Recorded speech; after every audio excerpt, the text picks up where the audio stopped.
आदित्य प्रतीक सिंह सिसोदिया को उनके स्टेज नाम बादशाह से भी जाना जाता है। बादशाह एक भारतीय रैपर गायक, फिल्म निर्माता और व्यवसायी हैं जो हिंदी, हरियाणवी और पंजाबी संगीत में विशेषज्ञता रखते हैं। बहुमुखी प्रतिभा के धनी बादशाह ने हिप हॉप को बॉलीवुड में सफलतापूर्वक पेश किया और हिंदी पंजाबी संगीत परिदृश्य में रैप के सच्चे प्रतिनिधि हैं। यो यो हनी सिंह के साथ उन्होंने 2006 में hip hop group mafia Mundeer के साथ अपना करियर शुरू किया। बादशाह ने 2012 में हनी से नाता तोड़ लिया और अपने हरियाणवी गीत कर गई चुल के साथ सोलो हो गए, जिसे बाद में 2016 में Bollywood film Kapoor and sons में इस्तेमाल किया गया था। सोनम कपूर की फिल्म खूबसूरत में क्लब एंथम, अभी तो पार्टी शुरू हुई है और सैटरडे सैटरडे आस्था गिल के साथ उनका पहला सिंगल डीजे वाले बाबू रिलीज होने के 24 घंटे के भीतर ही भारतीय आईट्यून्स चार्ट में शीर्ष पर पहुंच गया। 30 घंटे के भीतर ही इस गाने को यूट्यूब पर 10 लाख से ज्यादा बार देखा गया। बादशाह का जन्म 19 नवंबर को हुआ था। उनका जन्म वर्ष 1985 में हुआ था। 2022 तक बादशाह की उम्र 27 वर्ष है। बादशाह का जन्म 19 नवंबर 1985 को हुआ था। 2022 तक बादशाह की उम्र 37 साल है। बादशाह की राशि वृश्चिक है। बादशाह दिल्ली, भारत से हैं। बादशाह का जन्म दिल्ली में, हरियाणा में जन्मे पिता और पंजाब में जन्मी मां के यहां हुआ था। बादशाह की एक छोटी बहन है। बादशाह की बहन का नाम अपराजिता सिंह है। बादशाह की शादी जैस्मीन से हुई है। जेसी ग्रेस मसीह सिंह उनकी बेटी है, जिनका जन्म 11 जनवरी 2017 को हुआ था। उन्होंने दिल्ली के पीतमपुरा में बाल भारतीय पब्लिक स्कूल से अपनी स्कूली शिक्षा पूरी की, जहां उन्होंने स्कूल के गायन प्रदर्शनों में भी भाग लिया। बादशाह ने सिविल इंजीनियर बनने के लिए चंडीगढ़ में पीईसी पंजाब इंजीनियरिंग कॉलेज में जाने से पहले वाराणसी में प्रतिष्ठित बनारस हिंदू विश्वविद्यालय में गणित का अध्ययन किया। वहां उन्हें नए पंजाबी संगीत से परिचय हुआ, जिसने उन्हें रैप गाने लिखना शुरू करने के लिए प्रोत्साहित किया। बादशाह ने कहा है कि वह रैपर बनने के बजाय आईएएस अधिकारी के रूप में काम कर सकते थे। जैस्मिन और बादशाह की शादी 2012 में हुई थी।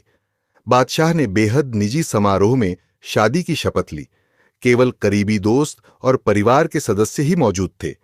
मीडिया ने इस पर रिपोर्ट नहीं की। बादशाह ने अपने रोमांटिक रिश्तों की सभी जानकारियों को निजी रखा।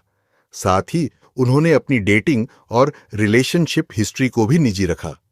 बादशाह ने अपने रिश्ते को बेहद निजी रखा। उनकी शादी के बाद उनके प्रशंसकों को पता चला कि उनके हीरो की एक नई प्रेमिका है। इससे पहले किसी को भी इसकी कोई जानकारी नहीं थी। सगाई करने के बाद भी उन्होंने अपनी सगाई को गुप्त रखा। अपने एक इंटरव्यू में बादशाह ने कहा कि जैस्मिन ने कभी उनका साथ नहीं छोड़ा और हमेशा उनके साथ खड़ी रहीं, चाहे वह अच्छे या बुरे रास्ते पर हों।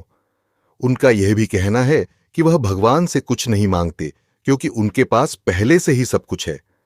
इस जोड़े ने हाल ही में कुछ कठिनाइयों का भी अनुभव किया है।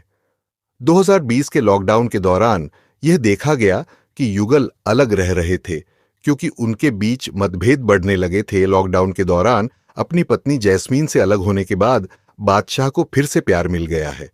रैपर गायक बादशाह फिलहाल पंजाबी अभिनेत्री ईशा रिखी को डेट कर रहे हैं। वह अब सिंगल नहीं है। आदित्य प्रतीक सिंह सिसोदिया, जिन्हें उनके स्टेज नाम बादशाह से बेहतर जाना जाता है, वर्तमान में किसी को डेट कर रहे हैं। हमें उनके जीवन का एक महत्वपूर्ण पहलू पता चला, भले ही वह अपने निजी जीवन को गुप्त रखना पसंद करते हैं। चंडीगढ़ की पंजाबी अभिनेत्री ईशा रिखी और बादशाह कथित तौर पर डेटिंग कर रहे हैं। बादशाह की पूर्व पत्नी जैस्मीन के बारे में उनके विवाह ने 2019 में कठिनाइयों का अनुभव किया और लॉकडाउन के दौरान स्थिति और खराब हो गई। सबसे हालिया अफवाह यह है कि पंजाबी अभिनेत्री ईशा रिखी बादशाह की नई प्रेम रुचि है। यह जोड़ा 1 साल से डेटिंग कर रहा है, लेकिन वे चीजों को धीरे धीरे लेना पसंद करते हैं, इसलिए वे अपने रिश्ते को गुप्त रखते हैं। उन्हें एक पार्टी में एक कॉमन फ्रेंड ने मिलवाया था। बादशाह और ईशा के परिवारों को उनके रिश्ते के बारे में पहले ही बता दिया गया है। रिपोर्ट में एक सूत्र का हवाला दिया गया है। बादशाह का स्वैगर आपको उनके सभी रैप्स के साथ पागल कर देगा। उनके कुछ चार्ट बस्टर्स में कर गई, चुल डीजे वाले बाबूद वखरा स्वैग और कई अन्य शामिल हैं। इसके अलावा उन्होंने खानदानी शफा खाना से बॉलीवुड में अपनी शुरुआत की। आज हम जिस बादशाह को जानते हैं उसे कोई सुनहरा चम्मच विरासत में नहीं मिला। संघर्ष एक असली लड़ाई थी। उन्होंने अपने जीवन में बहुत उतार चढ़ाव देखे हैं। रैपर के रूप में करियर का उनका चुनाव इसलिए नहीं हुआ क्योंकि यह सामान्य करियर मानकों के अनुरूप नहीं था। लेकिन अगर वह रैपर नहीं होते तो वह आईएएस अधिकारी बनने की राह पर होते। हालांकि कई दिनों तक बिना पैसे के रहने और यहां तक कि जमीन पर सोने के बावजूद बादशाह ने कहा कि उन्होंने अब तक की अपनी यात्रा के हर पहलू का आनंद लिया है। पिंक विला के साथ हाल ही में एक साक्षात्कार में बादशाह ने अपने कठिन समय पर चर्चा की और कबूल किया कि वह हमेशा से रैपर बनना चाहते थे। उनके लिए अपने माता पिता को यह बताना मुश्किल था क्योंकि रैपिंग एक अज्ञात क्षेत्र और एक अपरंपरागत करियर था। लेकिन परिवार की प्रतिक्रिया के बावजूद उन्होंने अपने लक्ष्य के लिए कड़ी मेहनत जारी रखी। वे इस बात को लेकर चिंतित थे कि उनका बच्चा ड्रग्स का सेवन तो नहीं कर रहा है या कोई और बुरा व्यवहार तो नहीं कर रहा है। हालांकि अंत में सब ठीक हो गया और वह अच्छी आय अर्जित करने लगा। हॉन्ट एंड बीन्स में सोनी म्यूजिक इंडिया ने उनका गाना गेंदा फूल रिलीज किया। इसमें बंगाली लोकगीत बोरो लोकर बिटी लो को मिक्स किया गया था। रतन कहार नामक बंगाली कलाकार ने इस गाने के मूल लेखक और संगीतकार होने का दावा किया। हालांकि बादशाह ने बाद में दावा किया कि यह एक पारंपरिक बाउल लोकगीत था जिस पर कॉपीराइट नहीं था क्योंकि लोक संगीत कॉपीराइट कानूनों के अंतर्गत नहीं आता है और इसलिए यह सार्वजनिक डोमेन में है।